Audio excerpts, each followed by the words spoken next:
ध्यानमूलं गुरोरूपं पूजामूलं गुरुपदं मंत्रमूलं गुरोर्वाक्यं मोक्षमूलं गुरो कृपा।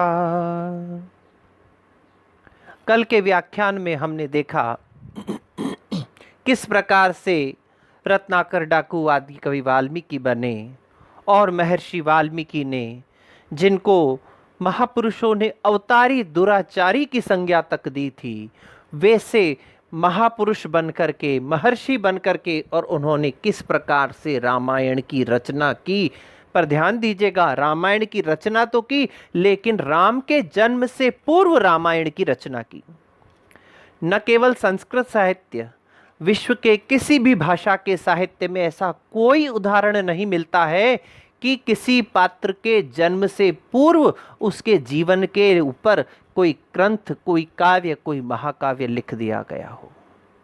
तो रामायण की रचना राम के जन्म से पूर्व ही महर्षि वाल्मीकि ने कर दी थी, ऐसा साहित्यकारों का, विद्वानों का मानना है। इन दोनों व्याख्यानों को सुनकर के कल चित्तौड़ से एक संस्कृत के अध्यापक नरेश देशबंधु जी का फोन आया। उन्होंने एक प्रश्न किया कि रामायण क्या है। बड़ा सुंदर प्रश्न है, दिखने में हमें लगता है रामायण एक महाकाव्य है, एक ग्रंथ है, आदि काव्य है, लेकिन वस्तुतः रामायण है क्या?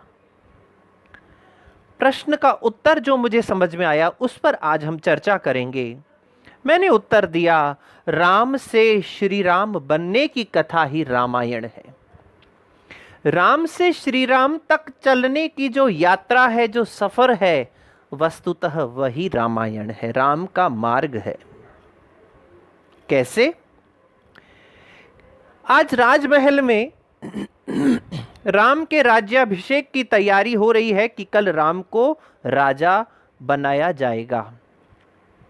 सुबह जैसे ही राम उठते हैं, संदेश मिलता है कि पिताश्री आपको बुला रहे हैं, और ज्ञात होता है वहां जाने पर कि आपको वनवास दिया जा रहा है। राज्याभिषेक होना तो दूर की बात, राजा बनना भी दूर की बात, राजमहल में एक साधारण राजकुमार में रहना दूर की बात, आपको वनवास दिया जा रहा है। यहां तक सीमित नहीं, वनवास कितने दिन का? 2-4 महीने का नहीं, 14 वर्ष का वनवास दिया गया। साथ में शर्त जोड़ दी गई कि आपको सन्यासी का रूप धारण करके वनवासी रहना है। तापस वेश विशेषी उदासी, 14 बरस राम वनवासी। कितनी कठिन शर्त मां के कई राम के लिए रखती हैं। सन्यासी बनकर के जीवन यापन करना बहुत एक विचित्र शब्द है। ये सन्यासी, कितना गूढ़ इसमें भावार्थ छिपा हुआ है, आप सब सोचेंगे तो बड़ा आश्चर्य होगा। सन्यासी का मतलब वो गृहस्थ जीवन का आचरण नहीं करेगा, परिवार नहीं बनाएगा। क्यों भाई? परिवार बनाने में क्या दिक्कत है? कल को राम तो अपना राज्याभिषेक का हिस्सा, अपने राज्य का हिस्सा नहीं मांगेगा, लेकिन अगर राम की संतान हो जाती है तो वो आकर के और अपना अधिकार जताएगी कि कोई बात नहीं दादाजी, हमारे पिताजी ने आपसे हिस्सा नहीं मांगा, लेकिन हमारा तो आपकी संपत्ति में हिस्सा है, आप दे दीजिए। तो राम परिवार नहीं स्थापित करेंगे, संतान को जन्म नहीं देंगे। सन्यासी से क्या व्यंजना छिपी हुई है? किसी सभा, समूह, संगठन, समाज का निर्माण नहीं करेंगे।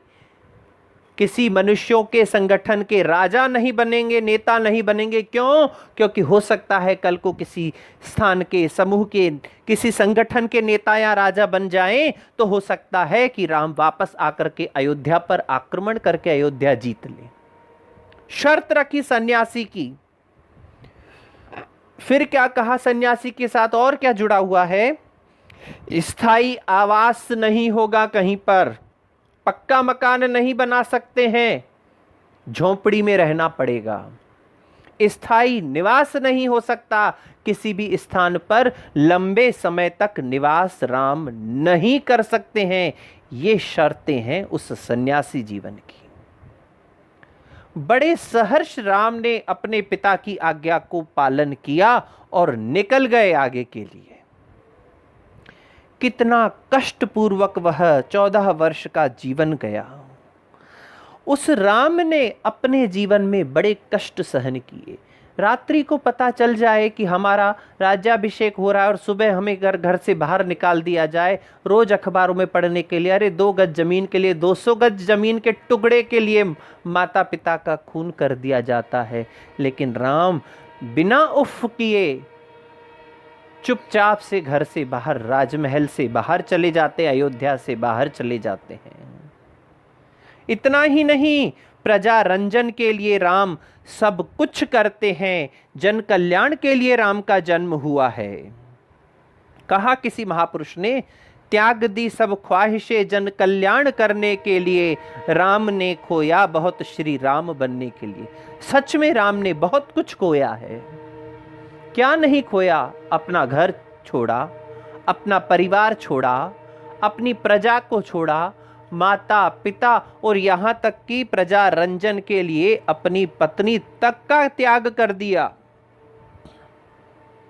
प्रजा रंजन के लिए क्या नहीं किया? एक तरफ रावण है जो दूसरे की पत्नी का हरण करता है, और दूसरी तरफ राम है जो जन के आराधन के लिए, संसार के कल्याण के लिए, जनता को प्रसन्न करने के लिए अपनी पत्नी तक का भी त्याग कर देते हैं। कई लोग इस विषय पर बड़ी आपत्तियां उठाते हैं, राम के ऊपर प्रश्न चिन्ह लगाते हैं कि राम ने अपनी पत्नी का त्याग कर दिया। हमारे शास्त्र कहते हैं, त्यजेत एकम कुलस्यार्थे ग्रामस्यार्थे कुलम त्यजेत ग्रामम त्यजेत जनपदस्यार्थे।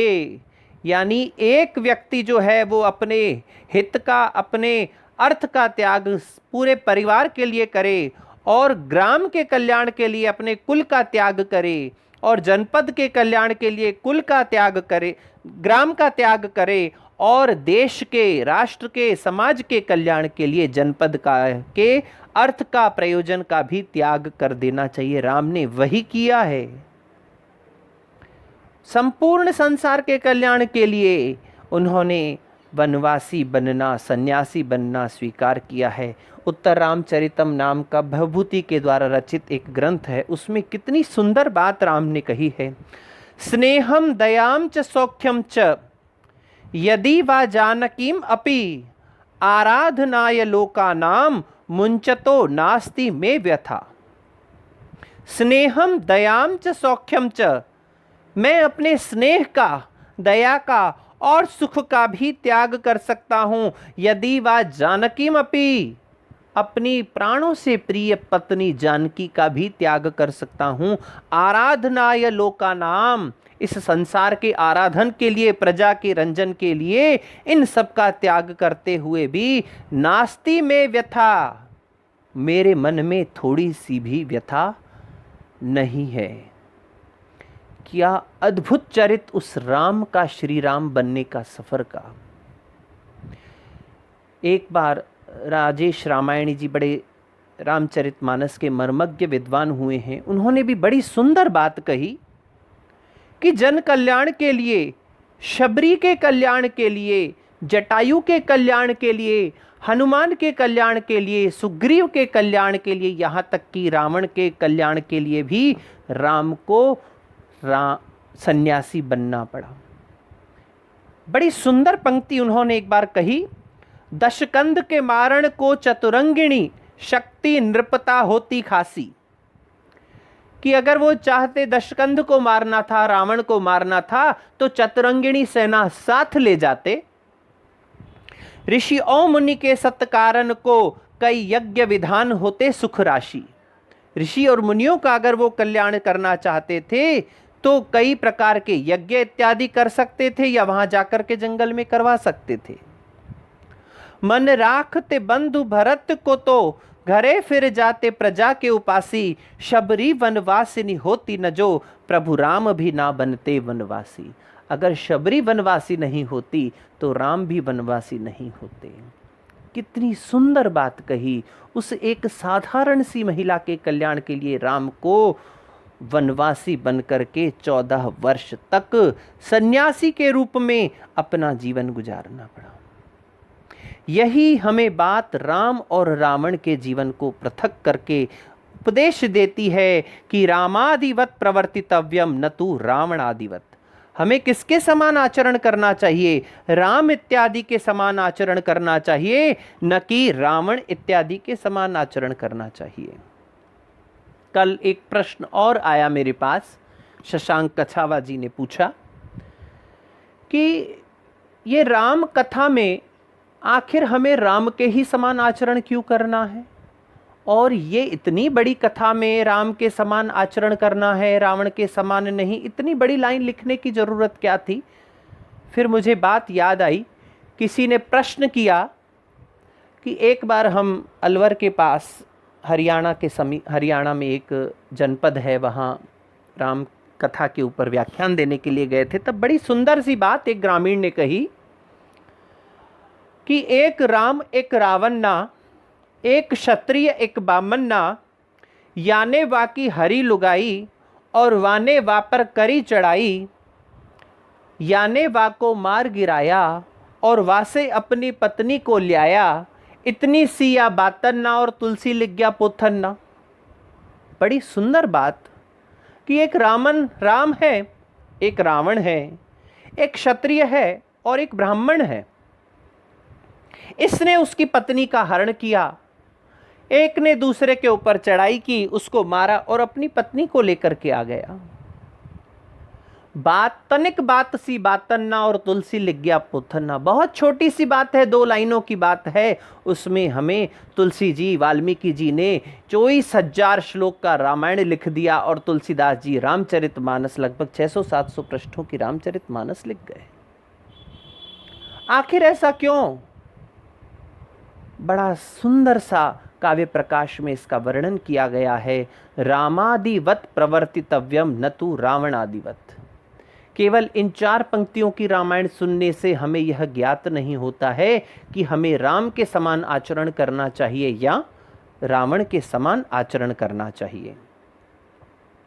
किस प्रकार से हमें राम के समान आचरण करना चाहिए और किस प्रकार से हमें रावण के समान आचरण नहीं करना चाहिए, यह बात सुनने के लिए आप सब लोग उत्सुक होंगे, लेकिन इस बात को हम कल के व्याख्यान में स्पष्ट करेंगे।